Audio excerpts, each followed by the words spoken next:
All right, all right. How's everybody doing? It's Thursday, and the Thursday before Memorial Day. On top of that, guys, like, what a day! You know, I need to get my background straight. I completely forgot to put on the lights. Like, you know, I got a whole ambiance I got to give you guys today. Wait. Hold on, guys. Hold on. You know, don't leave me just yet. We've got Keely Flood on the line today, guys. Dude, Keely. If you guys don't know who Keely is, like, the man's a sales genius. Like the guy is kind of one of those people that you want in your corner in your back pocket, especially as you're growing your business from 6 figures and you're trying to get to 7. And you just want some raw tactical advice. Like, Keely's in the game. He's known it. He's been a sales leader in recruiting agencies before. He knows what he's doing. He's built sales teams. Right now, he's doing a lot of like fractional stuff. So I'm going to bring him in a minute. But I want to first and foremost thank our sponsors as we come in here. We've got MetaView in here, who has been one of the best sponsors, and I love their tool and their platform so much because of all the unique things it can do when it comes to your recruiting process. And at the end of the day, when you're interviewing people, you don't want to be taking all these notes and trying to figure out stuff. You also want to have your custom prompts ready so that way you can develop a really easy pipeline of candidates that gets the information out as fast as possible. MetaView does that for you. It's really awesome. And then on top of that, you can actually watch the interviews and actually consult your clients on the back end. So guys, it's really cool. Recruiter Flow, the best automation ATS that's out there. It's really easy to use, fully integrated, open API, and it really works well with BetterLeap and MetaView, which is our third sponsor today. BetterLeap is the sourcing platform and talent intelligence platform for the modern recruiter. Whether you're internal, you're external, whatever you're doing, you need the data. BetterLeap's got it. So without further ado, let's bring on Keely Flood. Keely, what's going on, man? You feeling good today? I mean, we got Memorial Day coming. Are you barbecuing? What's going on? Yeah. Tell me what's the deal is. Yes, Sunday barbecue with some friends. Oh, Saturday. you're muted for some reason. Oh, did I lose you there? No, I'm here. You got me? Oh, it's my fault. Is it me? Hold on. No. Let's see. Is everybody hearing Keely? I just want to make sure. Can everybody hear Keely? Hopefully. Otherwise, it's going to be a really short stream. Technical difficulties on my part then. Hold on, guys. Let me take out my headphones. Maybe this works better. Can you hear me now? You there? Yeah. You just went on mute, I think. Now I'm on mute. No, you're good. Now you're good. All right, we're back. The equipment is taking a Memorial Day weekend early. You know, it's the sun. It's the sunspots coming in with all the radiation. From the Aurora Borealis, whatever, a week ago or something like that too. I'm also feeling very underexposed with my lighting game because I only have one behind there, and this one. Meanwhile, you've turned on 3. Not to mention what else you had on before we went. So I got some work to do. Bing 4. And I definitely have some things to do. And I would say too, like, yeah, Memorial Day weekend. I think I said Sunday barbecue, Saturday. I'm pretty sure yard work around the house. I know my grass needs to be mowed. So that'll be a thing. And we actually, for once, don't have soccer. I have 4 kids, and every Saturday is soccer Saturday where we have 3 games. This will be a nice little break where I'm not out in the sun from 9 a.m. till 3 p.m. So that'll be good. But I'll be out doing yard work, so I guess I'll still be out there. 4 kids, dude. Yeah. Yep. Busy man. I can barely get along with one. My 3-year-old's just giving me like little terrorist vibes, you know, and she's, you know, once you get past 3, you just get numb to it at that point, right? 4, it's like, hey, whatever, right? It's just one more at that. Oldest is starting to take care of them, but like age, youngest 2.5, we're all becoming more independent, and therefore we're needed less parents. Versus I have some other friends who just had their second kid, and they're going to the whole new page again. Like, oh, have fun with that. We're far removed now. Oh man, yeah, no, I've been in the seat for 3 years now, and I've loved most of it. It's this like little terrorist stage that kind of comes and goes. Like she's like either, you know, 1 minute she's literally bipolar. Like 1 minute she's good, the next minute she's not. So that's fun. It's like working with candidates sometimes too. You know what? And clients, right? And clients, yes, exactly. Which is a great segue, right? At the end of the day, we're jumping in here, guys, because Keely has the keys. Can we call you Keely with the keys? Like, I think that's a good start. Sure. I mean, I've had a lot of nicknames over the years. That's a first. So yeah. He's got the keys, guys. He's got the keys to the MPC game, right? At the end of the day, we're seeing a big uptick in opportunities for recruiters right now. I think like we're starting to see the little bit of a swing back. I've seen a lot more opportunities jump into the feed. People are talking about the roles that they're working on, and that's super awesome. But still, the main problem that most agency recruiters are having right now is getting new business. So that's why I had Keely come up. And Keely's the master of the game. Like, he's coaching people and doing the thing. With that said, I mean, like, what are you seeing in the market, Yeah. and what's happening right now, and where are recruiters, missing opportunities, or how can they, better the situation for themselves? Yeah, I would say in terms of like the market, it certainly is still a vertical by vertical, right? Some are doing really well. I think before we jumped on this, I talked about working with some in the blockchain space, crypto. If anyone pays attention to the news now, it's back in vogue. So that space is doing well. Some other spaces, still say the tech space, there's pockets of hiring happening here and there, but it's tougher sledding than it was 2 years ago. Sure. So I think that's part of it. But you'd ask, hey, where do people tend to make some mistakes? I always start with the basics, and I know it's super boring, but it really does start with who you're going after. And I think the mistake people make is going after everybody instead of having a hyper focus on, and I always preach top 50 accounts, because for most people, right, if you're on this call, if you're a solo entrepreneur or you're an individual contributor, right, if you're bringing over $1 million in revenue a year, you're feeling pretty good about yourself. Yep. Like even if you're an IC, right? And I know there's some companies that have some pretty high quotas. I know as a solo entrepreneur, if I'm bringing over $1 million and that's my own agency, I'm feeling pretty good about that as well. And if you really break down the numbers of how many clients you need to get to that, it's not as astronomically high as you'd think, right? Yep. Depending on your average deal size, right? Whether you're in contract or direct hire, but ultimately, if you've got 8 to 10 active clients throughout the year, you're only asking each one to bill $100,000, which could be 3 to 4 placements, right? Spread out over the course of 12 months. So that's one placement per quarter per client, and you're at $1 million. How do you get there, though, is by having the same focus on those accounts, identifying them and going after them consistently over and over again. Because one of the biggest complaints the space has in general from prospects is, oh, people just spray and pray. They just hit me up when they have jobs. They never follow up, right? They reach out a few times and then I don't hear back from them for months. Like, cool. Let's go against all that. Like, let's go against the grain. Let's focus in on the same clients over and over again, right? We talked about before we jumped over, developing your brand within the account. So if and when the time comes they do hire, you're the only logical solution, right? Yeah. So that's probably the first place I would start, is top 50 accounts that you go after quarter, with, of course, some coming in and out, right? You should still continuously prospecting. I tell people 80% of your BD time should be on those 50. The other 20%, you're out looking at other accounts. And you're constantly evaluating, hey, is this account that's in my top 50 deserve to continue to be there? Because if I come across another opportunity, an account that's in major growth phase, meanwhile, someone's in my top 50 and they say, hey, we put on hiring for the next 6 months, like we're freezing. It's like, do I really want to keep targeting them, or do I want to go with someone who's just told me, hey, in the next 6 months, we're going to double headcount? Yeah, of course, I'm going to swap them out and I'm going to use my time more efficiently. I mean, that's exactly it. I think a lot of people think that they got to go after everything and anything that's out there. It's like, oh, I'm going to go after a whole big market and take this whole elephant in one bite. And it's like, guys, like, you don't really need that. If you focus a lot more heavily on even 25 accounts at a time, like, I mean, and you just focus on like getting in front of them, building the relationships, doing a top down, bottom up, middle out approach, you could make some money. And at the end of the day, I just posted about this from my my conversation with Joey Gilkey, right?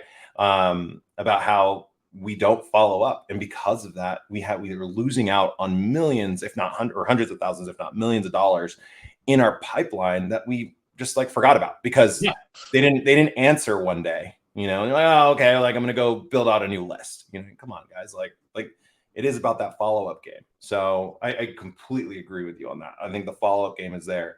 What like when it comes to MPCs though, like, there's a lot of different methods to go out and win business, right? So MPC, there's service-based, there's observation-based, outreach, relationship-driven outreach, there's branding efforts. What's working, what's not? Yeah. So I would say the first place to start is identifying your vertical, right? What's the hardest position to fill? Let's just start there, and I'll use an example. I'd mentioned the blockchain space. So in the blockchain space, and I didn't know this until a couple weeks ago, but Rust developers are apparently the hardest position to fill, because working with this client, he goes on these meetings and they the hiring manager jokes like, oh, if you ever a Rust developer, send them away like that. Like, oh, they're so hard to find. It's like, if I'm hearing that in my vertical, there's some role it's extremely hard to find. I'm continually looking for that type of individual that does, if and when they do come on the market, I'm the one who's working with them. Yep. Because the clients are telling me they're going to buy from me because they can't find them. So that's one approach right away, just understanding what is the toughest position to fill in the vertical. And am I always keeping my eye open for the candidates that do come on the market that fit that need? Yeah. Because if they do, the clients are going to buy from me. The other side, going back to why I think having a top 50 is so important, is you can go to those individuals, right? Your champions, the ones who you've worked with in the past, and you can say, hey, I've got this great candidate, right? Or great candidates. Do you think there'd be a fit within the organization? Because I mean, there's some statistic out there, something like some 50 to 60% of jobs aren't even posted publicly. Yep. So it's like, well, you're telling me half of the opportunity I don't even know exists if I'm scanning job boards, right? But if I go to my champion and I say, hey, I just had this great 3 candidates interviewed, we'll use IT, right? Java developer, an IT guy. But like, I had 3 Java developers made it to the final round. One of them got it. There's only one position, but I have 2 rock stars available because the client told me they were awesome. The only reason they didn't go with them was this person was just a little better. They're still amazing though. Yep. What do you think? Is there an opportunity within your organization for someone like this? And like, oh, actually, yeah, you know what? Bruce's group, I just heard his Java developer quit last week. It's like, well, there we go. An opportunity that didn't exist now does, because I'm going to those people that I have relationships with and I'm asking, who do you know? And do they have a need for this type of candidate? Yeah. And you're not just like going out and pitching like random cold people all the time. I think that's the best part about having these relationships built in, and you engaging people outside of just like a sales tactic. Like if you're going out, and correct me if I'm wrong, like, you know, you're the master here, but like my theory is this: if you're going out and the only thing you're putting out into the world is about your candidate, and you're trying to pitch everybody that you first meet in the first interaction, and that's the first thing that comes out of your mouth or out of your, you know, out of your LinkedIn connection is, I've got this candidate, you want to take a look at them. I mean, I think you're losing an opportunity because, you know, you're not building relationships. I get emails every single day from, you know, companies trying to sell me something, and they don't even ask me, like, is this a problem? Or, hey, are you dealing with this right now? You know, like there's no question about what's going on with me and why I would even use your tool or your service or whatever, your lead generation thing or whatever it might be. Instead, it's just pitch immediately. And my first reaction is like, if you pitch slap me, like I'm out. Like it's immediate. Like I'm like, you've unless it's something I said in like one of my webinars or whatever it is, I've said something that like alluded to a need, and you're like, hey, I paid attention to this and I saw this and I'm gonna pitch you. Cool. Yeah. Right. But if it's just random and you're pitching me first, I'm out. No, I mean, people that do that the first, right, they notice you said something, that's social selling.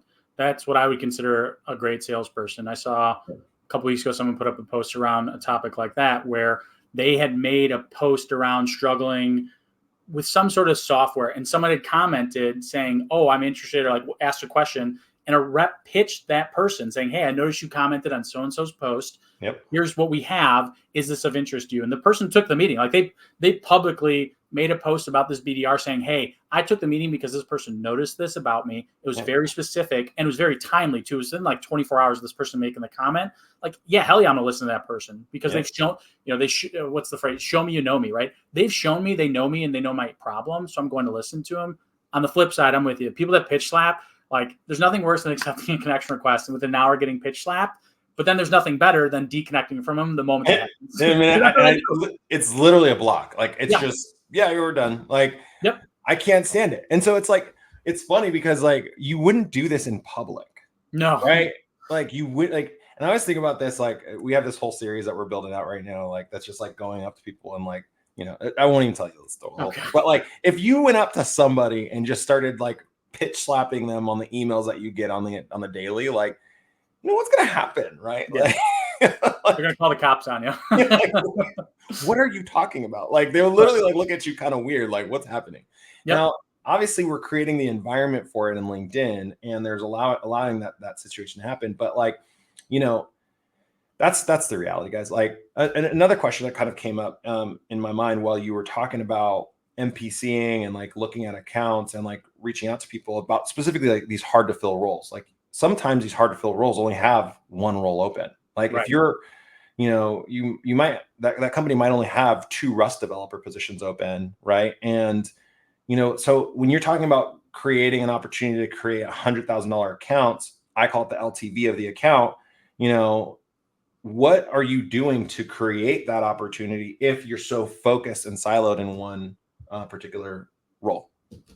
You're talking like land and expand within the account? Yeah. Or do you believe in landing and expanding, Oh, yeah. or what's your thoughts? 100%. Like if you can do it, right? Not everyone has the ability to go into different departments. A lot of my experience came from the scientific space, and we worked within quality, regulatory, and like the lab. So it was 3 different departments. So if I get into a company in quality and we did a good job, right? Strike while the iron's hot. Hey, who in regulatory can I help the same way I helped you? That's one of my favorite lines, because to me, it shows, one, you care, right? Like I want to help your peers, right? 2, it's reminding them, hey, I helped you with the same problem, right? It's almost like, hey, agreeing with me. We had a great experience. Yeah, I helped you. Yeah, okay. Why not set up an introduction to your peer who's struggling with the regulatory position, right? I can do the same for them that I did for you. It would make sense to do that, right? And like, yeah, you get it set up. Just like that, you land and expand, you grow an account, because you shouldn't want to pigeonhole yourself into one group if you have the ability to do it. So yeah, I'm all for landing and expanding. Like you have to do that, because that is leaving money on the table if you aren't. And this is like the thing, guys. Like when I talk about your services and solutions and all this stuff, that doesn't mean we're giving up contingency. It doesn't mean that we're giving up MPC. It is about kind of building that rapport, building out relationships, and identifying opportunities to engage somebody in a real way and say, hey, like this might be a solution for you. It's creating assets at the end of the day that helps people get through whatever pain or problem that they're dealing with. That's one part of the marketing effort. And then the other part is that whenever you have candidates that are great, you need to get them out. I feel like it's a fiduciary duty as a recruiter, as a business owner, a boutique agency, whatever it might be. If you have a fantastic candidate, you need to get them out immediately. You need to get them as many opportunities as you possibly can. And so that is your opportunity to not just have your top 50, but also to expand out of that a little bit and go, hey, look, I don't typically work these roles, but do you have something? Because this guy fits in that category. And that just shouldn't take you too long. So could you dive into a little bit about like how that could work, or an MPC marketing campaign would go if you don't have, like if you've landed and expanded, and say like you're, in this example of Rust development, you pull in a product manager role, you end up getting a really great product manager from the industry. How would you go out, and would you MPC that candidate as well? Or would you just focus on the Rust and focus on that? I would say, so 2 parts, right? So one, the mindset, kind of add on to what you're saying. When I have a great candidate, my thought process is, if not there, where? Meaning, if not there, the company I'm working with, where else can they work? Or where else can I represent them? Where else can I help them land a job? Love that. Now, the caveat to that is, if you're working with a client and you've got candidates in front of them, I don't think it's quite frankly, I don't even think it's ethical to MPC those people out elsewhere, right? They got first opportunity.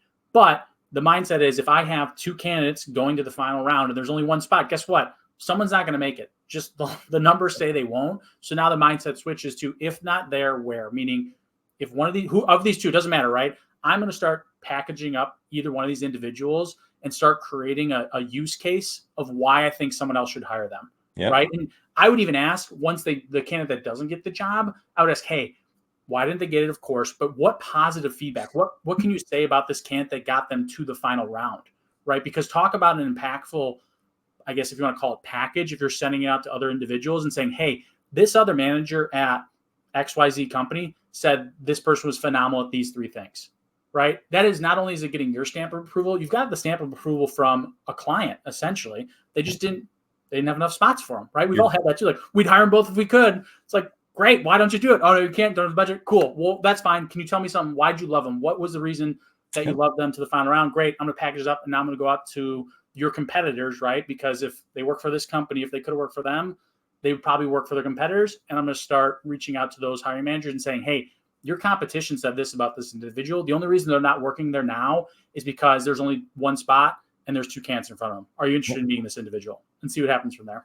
I mean, that's just validation, right? Yeah. It's is hey, I got this validation from these these people, your peers essentially, and they've all said that this person works. And it's exactly what I love about what you're saying is like, because I've been preaching this for a while, is that like we're not just looking at a candidate in one lens, right? We're not looking at our role in one lens, but as a whole, we are really like, hey, like how can we maximize our inventory? Sure. Not that candidates are people, but like you got to maximize the inventory. You've done the work, right? Like you might as well capitalize on it. And I've always been a believer, and I do agree with you. Like if on a retainer, no, it's not ethical to push out an MPC. On a contingency, though, if you guys are contingency based, That is, I yeah. have, you have to like, and that's my Yeah. perspective. It's like that's what they're essentially agreeing to. Yeah, like I'm not going to be, loyal with this candidate. Like Yeah. I only have this candidate for so long, and you are telling me that you're not going to pay me unless you hire this person. So I've got to put this person out as much as possible. That's it, right? Like at the end of the day, That's, like so yeah. it is, and that's where I say it's your fiduciary duty to like get that candidate out as fast as possible to all the places you possibly get them and get them more interviews, because now when you do that, you have 5 opportunities for that candidate to get a placement. And if you've built relationships with those 5 opportunities in that sector, that space, that target, now like you're golden, man. Like Yeah. that's how I made all my money in the contingency game, was like when I got a good candidate, I put him in 5 different places, and like I'm like he's gonna get a job. Yeah. Like, That it's approach too, like it definitely lends itself to pushing for why they should go exclusive. If they're not willing to go retained, okay, give me exclusive then, because exclusivity means this won't happen, right? But if you stick me on contingent, I'm, as you said, it's my fiduciary responsibility to help this person find a job. And if you're telling me I'm one of 7 agencies working on this thing, I can't guarantee the people I represent are going to wait around for you. Yep. Guys, I want people to interact. Is Keely giving you guys some good stuff? Is there anything that you guys want to hear from Keely when it comes to MPC marketing or anything else? Like put it in the chat. We'll try and tap on it. But if he's giving you what you guys want here and we're on a roll, give us a thumbs up. Let us know. Let us know in the comments, right? So at the end of the day, Keely, like the MPC game is a very competitive one, right? Sure. And there's a lot of structures and frameworks and tactics, like email versus LinkedIn and calls and cold calls. What's the deal? Where are you seeing the numbers? Like, and what channel works best? Channel strategy. What do you think is the best strategy for the MPC game? Strategy for sure, going back to the show me and know me approach, because to your point you made a minute ago about just getting this generic pitch slap, right? Like you immediately think, oh, cool, I'm one of 1,000 people who sent this out to today, versus the show me, you know me, meaning, hey, tell a story about the candidate, right? That'd be point number 1. Present a case on why you think they're a fit for that specific organization, right? Not this broad, overarching, oh, they'd be great in the medical device field. It's like, no. Here's why I think they'd be a great fit for Hollister, right? Very specific, right? Key accomplishments the candidate has had. And the best thing is if you can put together why you think, right? Because I'm always telling people you're an employment expert, right? You need to understand your vertical. But if you can present an impact this individual can have on the business and include that in your package, that's a powerful thing to do. Because again, you can't do that at scale. This is something you shouldn't be doing at scale, quite frankly, is what I believe, because you want to give your candidate the best possible chance. Yes. You want to stand out from the sea of the pitch slappers, right? Like, I mean, God, if you ever gone into the LinkedIn staffing groups, it's just people posting saying, I have this candidate C++. Like, I don't care, right? Like you're doing that to everybody. Like to me, that is not someone I want to work with.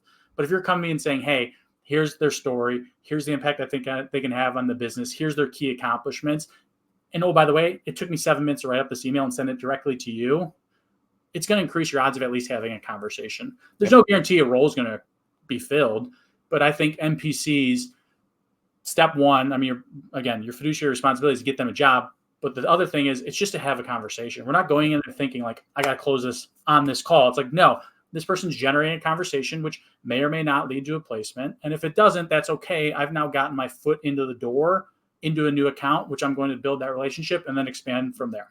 That's exactly it, right? And it goes down to what I posted earlier today with Joey. Joey's interview is like the 4 I's that he called it, which was like um, interest. What was it? Interest, intent. Uh, God, I can't remember right now. But I'm on the spot. The 4 I's, right? The 4 I's of like or information and one more. I can't think of it. But anyway, if what is at the end of the call is the prospect or the activated lead, what do they want? Like, did they say, oh, that sounds great, I don't have a role for that person right now, and reach out to me in 3 months? That reply in 3 months, or even I'd say 2 months, 2.5 months, is very different from the person who said, oh yeah, give me more information. Right. And so you got to know where your sector is, right? Would you agree with that? Like being able to kind of segment your interest level or intent level of the prospect, and then applying a different tactic when you outreach again or re-engage. Yeah, 100%. Like there's very much difference between call me back in 3 months when you cold call someone out of blue versus someone say, hey, I'm interested right now, but could you check back in with me in 3 months, right? That's a big difference between that. Like, hey, can you, to me, that's a buying signal, whether they realize it or not. And it's my job to stay in touch with them. Now, I would certainly not wait 3 months to check back in with them on maybe not on that particular topic. I would find other reasons to be reaching out to them, whether that's company news, industry changes, regulations, hell, even your own thoughts on where you think the industry is heading from a hiring perspective. Because at the end of the day, you are the employment expert, and your job is to educate your clients on best practices when it comes to hiring, interviewing, right, onboarding, all of that stuff. Because if you really think about it, even if they hire, let's say they hire 4 positions a year, right? That's only 4 times. Maybe it's a 2-week process. It's 8 weeks out of a 52-week year that they're hiring. Guess what you're doing as a recruitment expert? Hiring every single day. 52 weeks for 5, 10, 15, 20 years. So who do you think's the expert in that scenario? You are, right? So come to the table showing that and help educate them about what our best practices are. And they, in return, will think of you as an authority figure and someone they want to work with. So this is the assets I'm talking about, and where, if you guys paid attention last Tuesday, or it's already feels like it was last week. On Tuesday, I had Khalid Hussein from Better Lead come on, and we talked about how AI is actually creating opportunities for you to continue to inject more value into your process.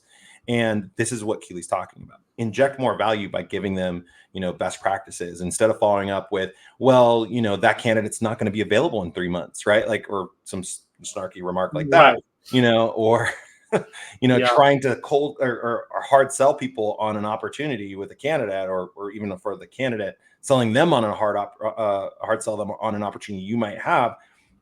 Come in with care and understanding and go, hey, look, like, totally get it. We're seeing this in the market. If do you guys have something like that? Again, ask if there's a problem there, right? Like, how many people are you guys hiring for? Are you guys typically, I've seen on your LinkedIn, I'm looking at the people you've hired over the last, year. It says you only hired 4. So it sounds like you don't really hire pretty aggressively. Is that right? Yeah, we don't really hire that aggressively. Okay, well, what happens when you do have a hiring need? What happens when something does happen that somebody leaves? Oh, well, that this or that happens. Great. Hey, here's the third-party article on what's happening in the space, or how to deal with that should that come up. Let me know if there's ever something I could do to help out, and maybe I could jump in a little bit earlier on in the situation to help you not get there, right? Like, you're now creating relationships, right? Like, that's the idea, right? That's continuing to build that brand. So have your assets ready, guys. I mean, I subscribe to the stuff like this all the time. Like, even today, I got something from Gartner around some survey they did with I think it was sales specific, but it was the engaged manager led to like an astronomical figure from the sales team in terms of their productivity versus not, right? And there's some further stuff around retention as well, about how a manager can help keep their team engaged, like stuff that we're hearing people struggling about. You see it on LinkedIn, you see it on the news, right? How powerful is it to send that to one of your prospects or clients and say, hey, I know last time we talked, you said retention's been an issue within the company, and I know you're not looking to work with me right now, but I thought this article would be of help to you, right? And now they're reading through it like, oh my gosh, like he's not even trying to pitch me anything. Like retaining is actually quite opposite of what we don't want people to leave jobs, right? But if there's no one leaving and there's no openings, we can't fill anything. But if I'm coming and saying, look, I'm not here to fill a position. I'm here to help you and your team. And this is the way I think you can do it. Again, you're positioning yourself differently from everybody else because you're not in it for yourself. You're in it for them. And you're helping provide value outside of, can I fill a role? I mean, that's exactly it, man. I think it's a really interesting conversation because, like, you know, there's so many like hustle shillers out there, like, oh, go hustle, right? I mean, yeah, hustle, get your stuff done. But you know, in that conversation, they're like, well, we have this automation tool and, you know, virtual assistants that can come in and do this thing for you, right? You can AI your way out of your business situation. What's your thoughts, man? Like, what's the automation tool perspective? And like, I mean, we talked about scale a little bit. Like, you can't scale an MPC campaign to, like, you know, thousands of people. But I do believe that like the MPC marketing is the most volume based marketing you do. I would say that outside like your company marketing stuff, right? Sure. Like the standardized, we have a case study, which I have my own 2 cents around that stuff. But I guess going back to the first question around like AI automation, it's definitely a tool, right? I mean, even today was on Squawk Box. I was watching this morning, not, you know, look at me watching the stock market stuff. I'm real cool. But they were talking around, like they had someone on talking around how AI, and their question was like a year ago, is AI a breakthrough or is it a bubble? And his answer was yes to both. He said it is a breakthrough, but it is a bubble as well. It's like we've come a year later and we realize, oh, wait, AI didn't replace everybody yet, right? Like there's doom talk about this probably a year ago thinking we're all going to get replaced. AI, automation, all of that are just tools for those who use it the right way to be more effective at the high value activities, which for salespeople is talking to prospects and clients.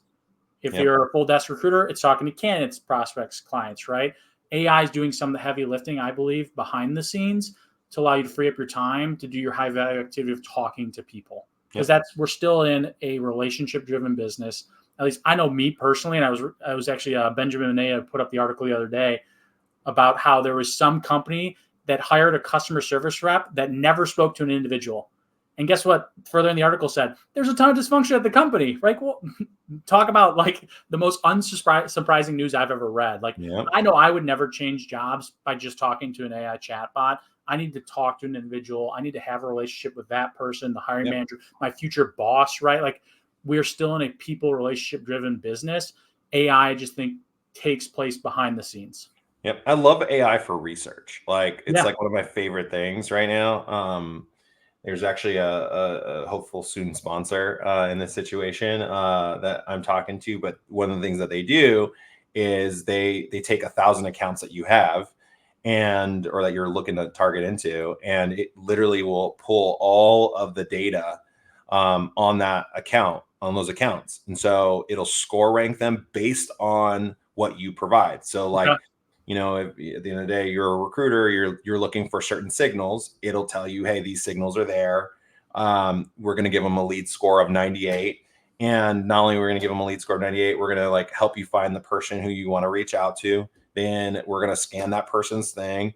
And then we're going to take what your lead signals are, and you're going to choose what pieces of content that we've provided in front of you. What do you want to use in your opening icebreaker email? And we'll drop a quick email that will be a quick email based on all these things. Like, and it mixes it all up, and it's really great. It's fantastic. Now, would I send that cold to everyone? Absolutely not. Like, it would not be like, I'm going to just go ahead and press play here and be done with it. Like, you know, and I think that's the part is like, I get emails all the time from AI automation bots. I just can tell, like, again, like, I think the market is so much more savvy today than it used to be, right? You can't get away with it at this time, you know? And the spam police are there, right? They're ready to lock you up and put in the jail. Like, I mean, like, and they've got the backing of Google. Right. I would agree with like what you just described. Like, honestly, I'm like, man, I kind of know what that tool is too. Cause like I've created ideal client criteria where it's like, hey, certain things about the HR operations department, like there's all this stuff that helps you come at it from not an emotional, like, oh, like we've all made the mistake. Oh, I love working with this hiring manager. They're so great. They're awesome. Then you look at the numbers like, oh, we had 4 roles this year and we filled 0. Like, all right, that's a problem, right? Either I need to work with them to get it solved, or I might love working with this individual. We can be friends, but from a business relationship perspective, it doesn't make sense. And so having some data, right, or some numbers to quantify things can help separate those two points. That's exactly it. We got a couple questions in here. We've got Eric asking, when using an MPC to cold prospect new clients, do you take any steps to anonymize your MPC? Their job history, schooling, prevent being circumvented. Yeah. Ironically, someone asked me this the other day too. So I guess the definition I would have to understand is what is cold, right? Have you had any prior conversations with them at all, right? I would consider anyone that you've ever met with is no longer cold, right? Obviously, they're warm. Thank you. Oh my God, Keely. Can you say that again? Because I literally got so much shit. I'm gonna cuss on my own podcast right now. Oh, good. I've held back from cussing a couple times, so I'm glad you started it. I got so much shit because I was like, guys, like it's no longer cold once you've engaged with the person. Yeah. And they're like, well, it's cold until they've, responded back properly. I'm like, God, it's not cold. It's not cold. It's not cold. They know you exist, right? You now have, whether you realize or not, a relationship has started. It might be very small, but it's already started. And to that point, right? So I'll break up this answer into 2 things for you, Eric, right? So that example of like, hey, I've had a dialogue interaction, right? Obviously discover me even better, but like if I've had a back and forth, I'm not so worried about like blocking out all the names and information stuff. I'm saying to him, saying, hey, look, here's someone I think can be a good fit. Now, could it burn you? Yes. But my question always back to someone is, if they do that, do you want to continue working with someone like that? I wouldn't. I don't want to work with someone that's shady, right? Like I know there's companies and there's people like out there that do that. It's rough, right? But to me, you just saved me a ton of time down the road because I know now who you are. And while you might have helped me bill a few more placements, you're going to cause me a ton of headaches. I'm going to deal with a lot of issues. I'm going to waste so much time with you when I could have been spending with someone else that better deserves my time. Yep. That's how I look at it. The only time I ever hide a prospect's information or candidate's information is if the candidate requested I don't give their information. 100%. Like, hey, like, can you keep me anonymous because the industry is small, right? Like I worked in advertising and the industry is small enough that, there was, if people found out that you were looking, like it could be really contentious at work. So yeah, I get it. Right. So that's when you keep it anonymized. But to your point, Keely, I think it's like this mindset in the recruiting space. And I get it. Like we have a limited inventory of people. Yep. And especially if you're specialized and, you're worried about letting that inventory loose, but that is a scarcity mindset. As soon as you come in from that scarcity mindset, like I think you actually put yourself in a category that you don't want to be. You're starting the conversation off in a way where you're now being secretive instead of upfront and transparent. And I think a lot of people just appreciate the transparency, and most people, I feel like, will not screw you. Now, again, to Keely's point, there are people who are terrible people and will do that. But I just don't think it's going to happen. And this goes back to the point that we were talking about earlier, is that once you have your 100 accounts, 50 accounts, whatever, however many accounts you're going to go after, if you're targeted, you're building relationships from top to bottom on those accounts, middle out, right? Mm-hmm. And you're creating your brand within them. So at the end of the day, if a candidate, you tell them, hey, I'm going to go pitch you to these clients, the candidate will kind of see that as well. If somebody does that kind of shitty, that's the candidate relationship, right? That you have. And then everything else, like if you're going to push them out beyond those accounts, I think like it's kind of one of those things where you're just expanding at that point. It's just saying, hey, I've got these candidates. It's a marketing effort rather than a sales effort, right? So it's a hopefully this works kind of thing. So I don't really have too much expectation when I do it outside of my top 50 or top 100 accounts. So I think that's a great delineation between the two, because if I go outside that account, I would probably present like what I talked about earlier, like their accomplishments, right? Yep. Why I think they could be a great fit for any organization, but it's broader, right? I can't come in with a show me and know me approach. And that's okay, because in this case, you could do a little bit more scale because you're sending it out to say 50, 100 companies that fit this need, right? Again, the Rust developer, we keep using that one. Yep. Like I might, in my top 50, I'm sending very specific people, very specific wording and how I'm saying it. Outside of that, they're like, look, I know we're struggling with these roles. I'm just sending it out to everybody. I'm going to put it together a nice package. It's going to be generic, but if the need is that great, they're going to respond back saying, can you tell me more? Yeah. And there we go. Conversation started, right? That's the goal, to get a conversation started. It's not to get an immediate placement, because they'll smell your commission breath coming from a mile away and they're going to be turned off by that. Yeah, that's exactly it. We got another one. I've heard people are leaning into their networks to negotiate the current market and AI changes. What advice do you have for someone contingent in a boutique agency who is just starting in full desk recruiting? To negotiate the current market. Like leaning into networks. I'm assuming leaning into the networks to get new business. That's my assumption based off the question, right? Yep. In terms of like advice is, leaning your networks first and foremost, right? Like that is the best place to start. And then once you lean into that part, those contacts, lean into their network a little bit too. Because if you got a great relationship with somebody, there's nothing wrong with saying, hey, I'm trying to work with your company, or I'm trying to work with someone else at this company. Like, do you know anyone there you can make an introduction to? What's the worst they can say? No, right? Which, guess what? If you had reached out to that company on your own, what's the worst they can say there? No as well. So it's like you're in the same spot, but the difference is if someone refers you over, the odds of it closing are so much higher, right? The odds of it getting a meeting are so much higher. Referrals, I think it's like somewhere around like 70% of referrals lead to a meeting. So it's like, look, I'm going to start with my network first. I'm going to lean into as much as I can. Once that's dried up, which happens, right? Then you got to get back to what we talked about at the top of the call. Who are my top 50 accounts? Who am I prospecting into? What's my plan with each one? Have I mapped out the account, right? Do I know who I'm reaching out to? One of my favorite exercises to do, and it's going back to the boring basics, is creating an org chart for an organization.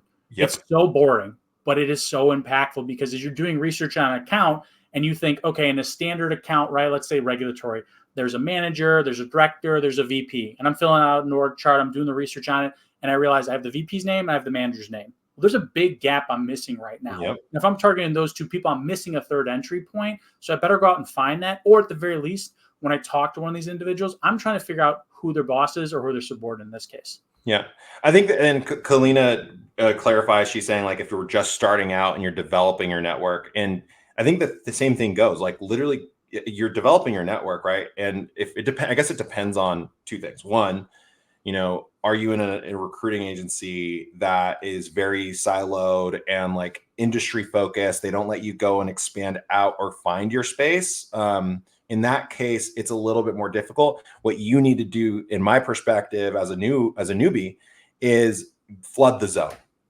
right? So you need to, like, when I say flood the zone, that's develop yourself in public. So create content, engage, showcase that you're learning and that what you're learning in the space in a fun and desirable way. Obviously, you need to be out in conferences, handshaking, kissing babies, making cold calls. You need to be engaging from a top down and a bottom up, even middle out approach. So what that means is you're coming from the VP level down and like trying to engage, like Kelia just said, you haven't found your point of contact, you haven't found enough. But also the people that you would be placing and engaging with them and building your network within the recruiting space as well, like within the talent pools, I should say, themselves, right? So you're going to uncover opportunities when you build those relationships more. You get in front of them, going to dinners. It's a process in the beginning, right? Like, it's the first 6 months in recruiting is a grind if you don't have the database, or if your company doesn't have the database to support you in some way. Keely, do you have anything to add to that, or would you agree with that? Yes, 100% agree. I like the flood the zone. My last name's Flood, so I kind of like that phrase just because that alone.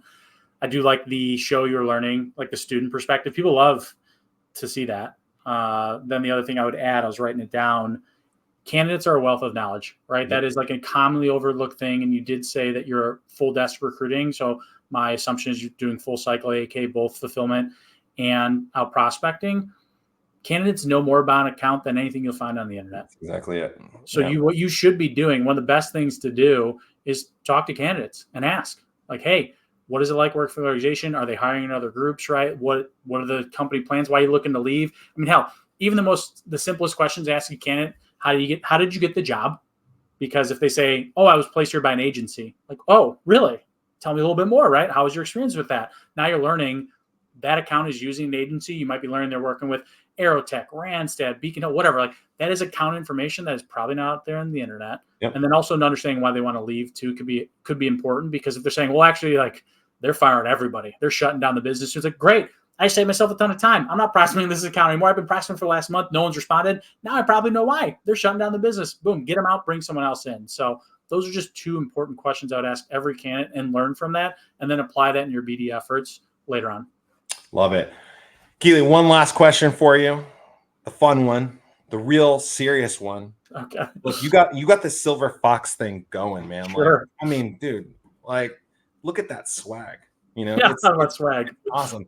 So then my question to you is, as a Silver Fox, what Silver Fox public figure do you think would be the best salesperson?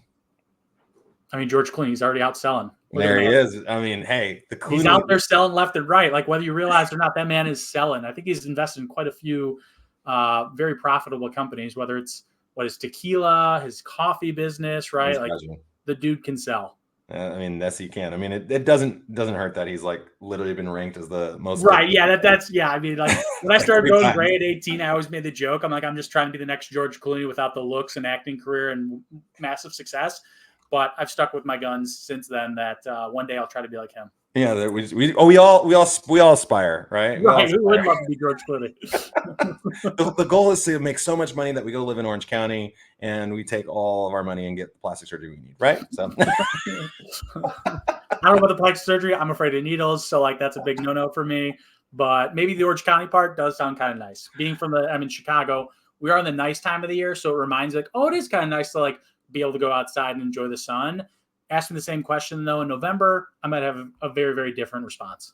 All right, guys, I need to know what you guys think. Who's the best Silver Fox salesperson out there? Give Keely some love. Like, tell him like we are coaches, we are consultants, but we're also very sensitive people. We right. need the love, right? So like, give Keely some love today, guys. We really appreciate you joining us. Now, if you want some additional coaching or you want some templates, Keely's got them. Keely's got them ready to go for you. And in fact, he's doing something special for all of you guys who joined in today. He's going to give you access to his one of his paid newsletters that has some of the templates he's using on the MPC side. Is that right, Keely? Yep, exactly. Like a full step-by-step process, email templates included. Yeah, the whole thing. So if you want to get into his newsletter and get better at MPC and selling, he's got a newsletter called The Honest Salesperson. You could do it two ways. One is go to thehonestsalesperson.substack.com and subscribe, but I would do it this way, the second way I'm about to show you. And just go ahead and drop I'm in the comments, and Keely's going to actually give you that initial access and give you those free templates. So you can use them in your outbound BD right when you get back from Memorial Day. You can just input it in on Friday, get your stuff ready, start preparing your account. So Monday you just press go. We got things going, right? Just that easy. Just that easy, guys. It's that easy. But Keely, we really appreciate you jumping on here on Live Dynamite Events. I know we went a little over, so thank you for keeping it with us. If people wanted to get in contact with you, how would they reach out to you? LinkedIn is the place to be, right? Like I'm on there every day posting and engaging with people. I mean, even leading up to this event, right? I had some people saying they're looking forward to it and they're asking me questions beforehand. So I love, we talked about it before you went on live, I love coaching. So if anyone's got things they want to discuss, feel free to reach out because I'm more than willing to help out. Guys, this concludes our Live Dynamite event today. Thank you again, Keely, our special guest here. We've got some really cool stuff coming up in the next couple of weeks. We have some big announcements. Some things are really, really making some headway here, guys. I'm really excited about sharing all of the stuff, but I got to keep it under wraps for now as it's developing.